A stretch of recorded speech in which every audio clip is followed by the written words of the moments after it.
नेपालको पछिल्लो जनसङ्ख्या 2,91,92,480 पुग्यो। वृद्धि दर भने 80 वर्ष यताकै न्यून। देशभरका विद्यार्थीलाई खोप लगाउने सरकारको तयारी। माघ 16 देखि 20 गतेसम्म विद्यालय खोल्न आग्रह। तीनै तहको निर्वाचन एकैपटक गर्नुपर्ने समाजवादीका अध्यक्ष नेपालको भनाई। राष्ट्रिय सभा निर्वाचनको परिणामले तरङ्ग ल्याउने दाबी। वैदेशिक रोजगारीमा ठगिए सिधै मन्त्रालयमा फोन गर्न श्रम मन्त्री श्रेष्ठको आग्रह। अलपत्र पार्ने मेन पावर कम्पनी र दलाललाई नछाडिने। मुलुकको अर्थतन्त्र धराशायी नभएको अर्थमन्त्री शर्माको दाबी। निजी क्षेत्र र सर्वसाधारणलाई त्रसित बनाउने गरी कतिपयले प्रचार गरेको आरोप। सीके राउत नेतृत्वको जनमत पार्टीका कार्यकर्ताद्वारा जनकपुर जलेश्वर अस्पतालका मेडिकल सुपरिन्टेन्डेन्ट डाक्टर सतीश शाहमाथि आक्रमण। डाक्टर शाहको टाउकोमा गहिरो चोट। गुलरियाको बालापुर पर्यटकीय स्थलको रूपमा परिणत हुन थालियो। बालापुर घुम्न जानेको संख्या बढेसँगै स्थानीय तहले पूर्वाधार विकासमा लगानी गर्ने। भारतको गणतन्त्र दिवसको अवसरमा राष्ट्रपति भण्डारी र प्रधानमन्त्री देउबाको शुभकामना। नेपाल भारत सम्बन्ध थप मजबुत हुँदै जाने विश्वास व्यक्त। स्थानीय तह निर्वाचनको मिति यथाशीघ्र तोक्न सरकारलाई आयोगको आग्रह। ढिलाइ हुँदा निर्वाचन व्यवस्थापनको काममा समस्या पर्ने भनाई।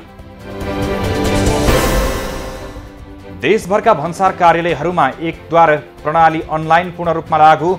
व्यापारलाई सहजीकरण र थप व्यवस्थित बनाउने उद्देश्य। सिटामोल लगायतका औषधि सहज रूपमा उपलब्ध गराउन सरकारलाई सर्वोच्चको आदेश। काठमाडौँमा अभाव हटेको प्रशासनको दाबी।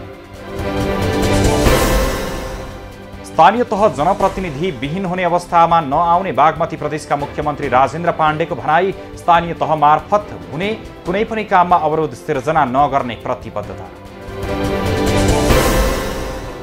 जापानले नेपाललाई 10 अर्ब 47 करोड बराबरको सहुलियतपूर्ण ऋण उपलब्ध गराउने। आर्थिक वृद्धि र पुनरुत्थानका लागि ऋण प्रदान गर्ने निर्णय। कीर्तिपुर नगरपालिकामा राष्ट्रिय परिचय पत्रका लागि दर्ता कार्य सुरु। टोकन सिस्टममा दैनिक 40 जनाको नाम दर्ता गरिने। मल कारखाना स्थापना गर्न उद्योगी व्यवसायीलाई प्रधानमन्त्री देउबाको आग्रह। सरकार सहयोग गर्न तयार रहेको भनाई। सर्लाहीको हरिवनमा रहेको इन्दो शङ्कर चिनी मिल सार्न स्थानीयको माग।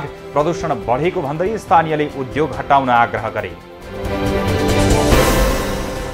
इटहरीको माया घरद्वारा सडक मानव तथा मानसिक रोगीहरूलाई 2074 सालदेखि आश्रय दिने कामलाई निरन्तरता। हालसम्म 3200 जनाले सेवा पाएको तथ्याङ्क।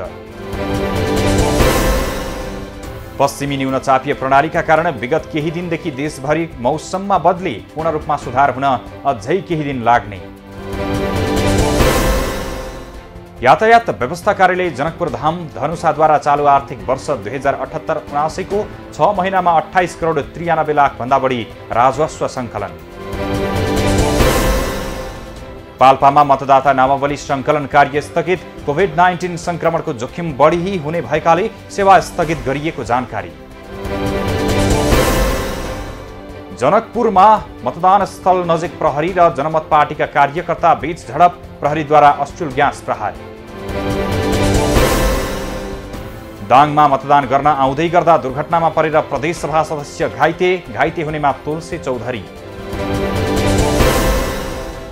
पर्सामा 12 वर्षीय बालकको अपहरणपछि हत्या आरोपमा 5 जना पक्राउ पर्नेमा गुवारी रावत अहिर, नग रावत अहिर, शत्रुधन प्रसाद यादव, मनोमोहन प्रसाद यादव र रोहण प्रसाद यादव।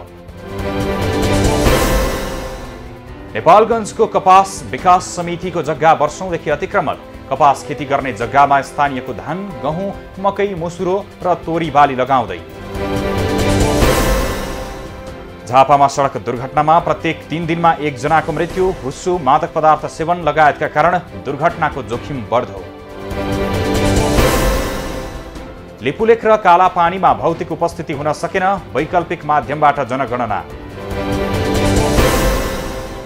सप्तरीमा ट्रकको ठक्करबाट मोटरसाइकल चालकको मृत्यु हुनेमा 27 वर्षीय लालदेव चौधरी। वर्षामा बालिकालाई जबरजस्ती करणी गरेको आरोपमा पक्राउ पर्नेमा 20 वर्षीय मुन्ना प्रसाद यादव। बागलुङमा नेपालकै दोस्रो लामो पुल बन्ने, पुल निर्माणका लागि बोलपत्रको प्रक्रिया सुरु। हुम्लामा हिमपातका बेला पनि चामल लिनेको घुइँचो, न्यून मौजदातको कारण 4 महिनापछि साग खाली खाद्यान्न बिक्री गरेपछि सेवाग्राहीको भिड। आज छापावाला सुनको मूल्य बढेर प्रति तोला 94,400 रुपैयाँमा कारोबार, चाँदीको मूल्य पनि प्रति तोला 1,300 रुपैयाँमा कारोबार। जंगली हात्तीको आक्रमणबाट झापाको दमक 3 धुम्सेमा गैराती एक वृद्धको मृत्यु, ज्यान जानेमा दमक 3 गोलाटारका 62 वर्षीय गणेश अधिकारी। गृहमन्त्री बालकृष्ण खाँडद्वारा भिजिट भिसाको दुरुपयोग गर्नेमाथि कडा निगरानी राख्न निर्देशन, बिचौलियालाई कारबाही गर्न छुट्टै प्रहरी युनिटको व्यवस्था गर्नुपर्ने श्रम मन्त्रीको भनाई। राजस्व अनुसन्धान विभागद्वारा क्रिप्टोकरेन्सीको कारोबारमा संलग्न भएको आरोपमा एकै परिवारका 4 जना विरुद्ध काठमाडौँ जिल्ला अदालतमा मुद्दा दर्ता। धरानस्थित बीपी कोइराला स्वास्थ्य विज्ञान प्रतिष्ठानको बेतिथि सुधारका लागि सरकारले पठाएका पदाधिकारीका कारण थप अन्यल, अवैधानिक ढङ्गले पदाधिकारी पठाएको भन्दै विरोध। मंगलबार इन्डोनेसियाको पपुवा स्थित एक रात्रि क्लबमा झडप, कम्तीमा 19 जनाको मृत्यु, दर्जनौं सवारी साधनमा आगजनी।